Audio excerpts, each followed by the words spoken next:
one, how necessary did you maybe feel like getting that full 2 weeks versus 1 week of practice was? And what was kind of your guys' immediate discussions within that 2 weeks of the things you needed to target first and foremost to get these wins? I mean, that there was like a week break was probably the best thing that could have happened to us because we were like struggling a lot, and I think that was because of multiple reasons. One is our fundamentals were really bad. We lost the early games too hard. Even this game we kind of lost the early game, but we could come back. I think additionally, even so we are a lot of veterans, a lot of people have different ideas on how they want to progress the game and how they want to like, snowball the game. So at the start, we were like not on the same page, or there were too many people calling it different things, and we were never on the same page in the game. So yeah, it definitely helped us a lot having the break off and kind of finding our identity, and as well kind of finding our style as well, like champion-wise and stuff like this. Yeah, when asked, Nightshare was talking about echoing what you've just said, how valuable this break was, but talking about because you guys didn't get that chance at the beginning of the split because due to visas you didn't come in. How was it for you personally? Because it must be very jarring, like not having much time to practice, instantly getting thrown into these games. Can you kind of tell me how that feeling was at the time? Well, at one point, I guess on one hand you can say like I have a lot of experience, so it's not the biggest problem, but then if you look at the grand scheme of things, is that we are still like 5 new players, like we changed 3 players, so it's a brand new team, so to say. And then obviously me working with Kenvi too is like, he's like a brand new jungler coming from academy. I've never played with him or like talked with him a lot before. I've only seen his games before. So it's like suddenly I'm, I would say maybe like playing with like previously more like veteran junglers, playing with more of a rookie jungler. True. So it was definitely very, very new and very strange. So it was definitely a hard start, but I think we picked it up a little bit over the weeks. Yeah, that was what I was actually going to ask is like, what has it been working with Kenvi? Because I know we've talked around a lot about new players coming up from academy, and especially junglers, where a lot of the times they will be like the carry jungler, right? And jungle mid is so important in every single game. So how has your relationship developed? I mean, at the start it wasn't easy because, as you said, he comes from academy where I feel like a lot of times he was like just playing the Kane, playing the full like 1v9 champions, and I feel like in LCS it's not as easy to do that, and it's more like it's really just a team game, and you need to like understand to be when you need to be rare, and I feel like I'm honestly proud of him. I think he has improved a lot throughout these like 4 or 5 weeks already. And I think he has showcased that he just improved from week to week. And I'm starting to feel more and more confident in our 2v2 and starting to feel better about just our map movements in general too. Nice. What's the pressure to win like internally? Because losing sucks. And it must be so important, especially to get this win against C9 so you can come into the second half, right, having more practice and actually having a second victory. But how have you and the team dealt with all the adversity to actually be able to pick up this win? I mean, I think yesterday we felt it insanely strong after we lost. I felt like we shouldn't have lost that game, and I think every one of us was kind of mad at each other and at ourselves because this was like a free win. We got the Baron, we were set up, we threw it a midline fight. Afterwards, I'm sending it on the red buff, and then we have this Baron fight where we should just not get free-man comboed, and we just insta lose the game, and like it was like so. Like, okay, what the hell happened? We just lost in like 2 minutes from like a winning position, and it kind of showed us that like we are still lacking some of these fundamentals, and we still need to work on them. But at the same time, I think I was happy because the game was a little bit hard. We managed to come back. We were in the driver's seat. Felt like we were winning most of the game. Ended up throwing it. Today, we were kind of losing the early game again a little bit, but I felt like this time we got the comeback. We closed it out, and it felt it felt good. Cool. There you go. Through all the adversity, shows up, gets the win today. I can say from my perspective, it feels like this is the weekend where Immortals arrived. And so it's good to see you guys out there on the stage putting up the wins. Thank you so much for joining both Hai and us here on the desk. Now, as we head out to the arena for Golden Guardians versus Dignitas, Blaze Olive shares his thoughts on his final opponents of the first round robin. Take a look. Dignitas are a team that people like to make fun of for not being very good, but I actually think they're better than people give them credit for, especially Blue. I think Blue, myself included, people were not very optimistic on his play at the beginning of last split or even coming into the year in general. But I think that Blue has really impressed me specifically. I think he's gotten a lot better at his weaknesses.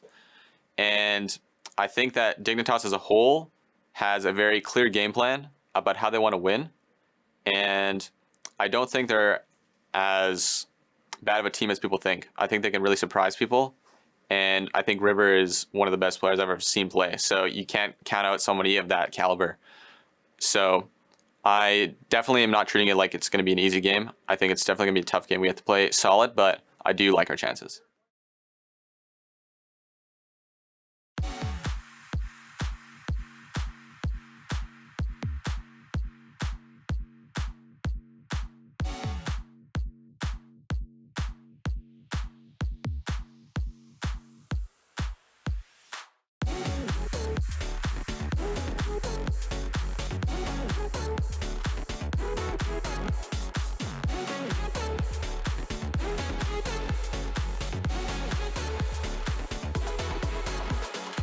You level 10? Closet weave, not full 10.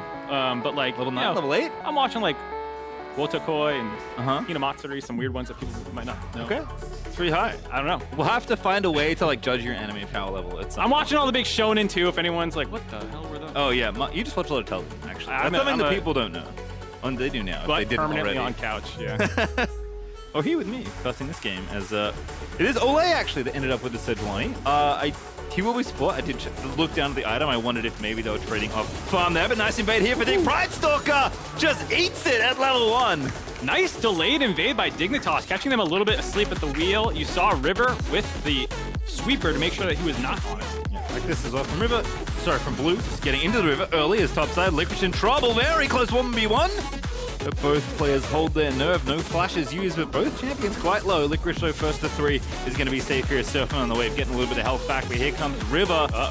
With the early game pressure. Licorice does have flash still. Oh, stepped the wrong way forward. Trying to avoid this.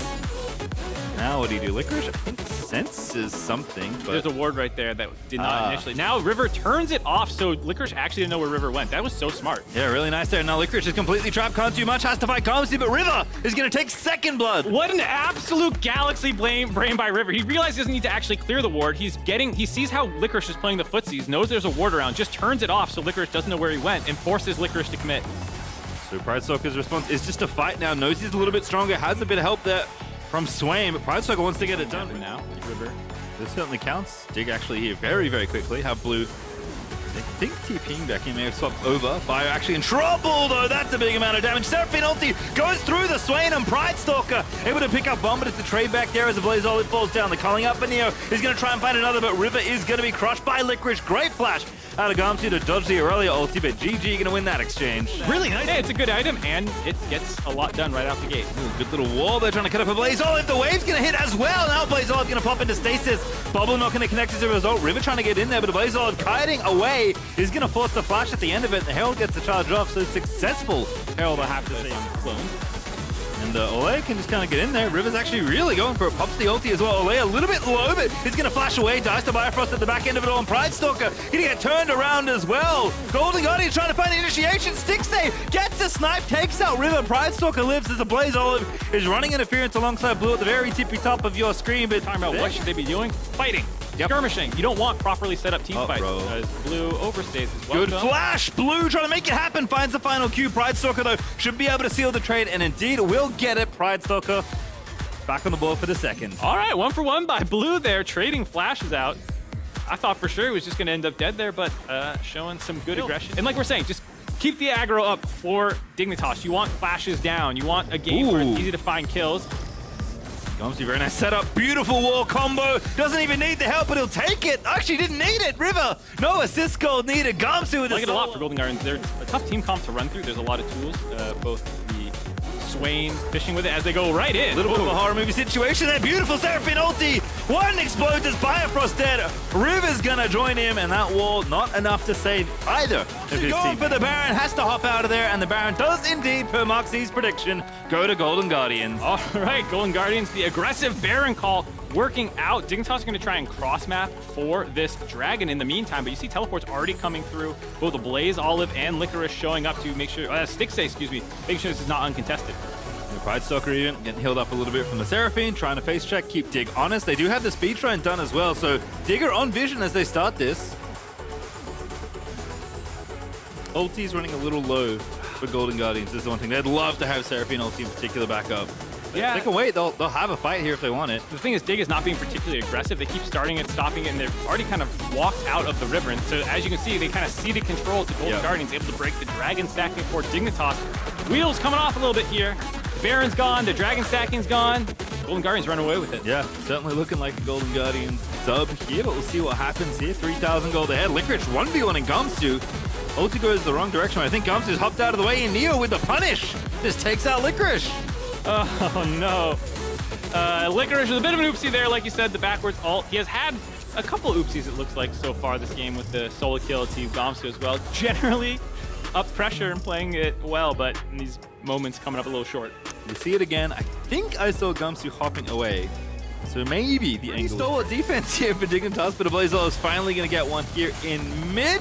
Blue is trying very hard to defend the tower, but now looking for the 1v1, but it's not going to be 1v1 for long as Blazeol has far too many friends now in the area. As Licorice going to also roam on in.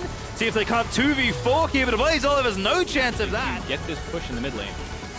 Going again, perhaps Licorice no ulti, but still can go in to try and find Gamsu. Good little hop over the wall, but Licorice is following another wall. He's going to move them back in, but they've got it on. They pile right on top of Gamsu, and Pride Stalker takes him off the rift. Very tricksy. Basically using all the fog of war that they've built for themselves as the ulti is going to happen. And that looks like River's in a whole lot of trouble. The ulti is going to kick them out of the way, but Pride Stalker jumps back on and forced to go into stasis, but Blazeol is chasing. This Rylai Swan is just so sick, man. And they are going to get another catch onto Blue River, thinking about going back in, but I don't think he can manage it here. As Licorice goes through, so Dwayne is going to set up an easy stun, and Stixxay is going to take Blazeol even going to try and get some intel, but Gamsu diving on in, gets the stun. Pride Stalker, though, has found the target he wants. They're going to go in to try and get a kill instead. It's a Blazeol of Blue, but River lower on the other side. A Blazeol may go down, but Gamsu's now absolutely loose in the rest of the team. He's going to fall. A Blazeol is going to live. And that's going to be Baron again for Golden Guardians. The healing coming in from Golden Guardians to keep Blaze Olive alive. Not able to finish him off there. Stays up, gets the bait kill, gets Gamsu to chase him down. Second Baron of the game for Golden Guardians.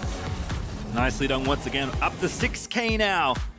When the FTX gold advantage is Golden Guardians looking to try and put the game, a few steps within. Don't want to offend anyone with soccer. Good old leg egg as opposed to hand egg is diving in there for Olay. A little too far forward. There was Neo on a killing spree, but Licorice is literally under the enemy tower just going for it. Golden Guardians just don't give a damn. They're diving straight on in. Yeah, looks like Licorice going to be coming back to life thanks to GA, but they got the tower they came for. Going to look for the inhib as well, and they're just unrelenting. Yeah, Olay not that tanky, but you can see how much the Seraphine can prop up the rest of her teammates, able to keep everyone alive through a not super clean dive as, hold on. Oh, that's so disgusting. The root from Stixxay connects. The skill shots come through and Stixxay grabs himself a kill. That opens up the inhib. In fact, Golden Guardians might want more as Gamsu and Minion are a very enticing target. The Baron cannon there trying to be cleared by Blue, but Gamsu's moved back forward. Pride Stalker low, but not dead just yet. As that boulder just barely misses, but Golden Guardians will back away. Not quite yet. Blue trying to cut them off. Yeah, cuts off one, and now Blazeol just walks forward. The Rylai's procs. Blue's absolutely dead. Licorice able to get that kill, and now Golden Guardians walk back in. Get baited by Pride Stalker's clone again. He actually popped the wall with his W, and they think that's him cut off in the corner to get that kill. Probably gonna get the game. And that's one tower down. Looks like Golden Guardians might be finishing off the weekend with a win. As they're going to try and stop it here. River with a nice ulti kicks them all out from under the tower, but the Baron's still here for 30 more seconds. Ulti out of Seraphine, locks down River. Damage should be enough. Stixxay unstoppable, looking great here on the Seraphine. As Gamsu finds one, Pride Stalker dies, but Neo and Licorice are going to be doing battle, and Licorice is going to win easily as Gamsu looks to be the final kill before Golden Guardians finish off this game. Licorice nabs himself the double, and Golden Guardians will grab themselves a Nexus. Trying to harass Bifrost in the fountain, but it doesn't matter because they'll take the game instead. Golden Guardians ending the first round robin at 4-5, climbing up to nearly 500 after a bit of a slow start. Stixxay in particular was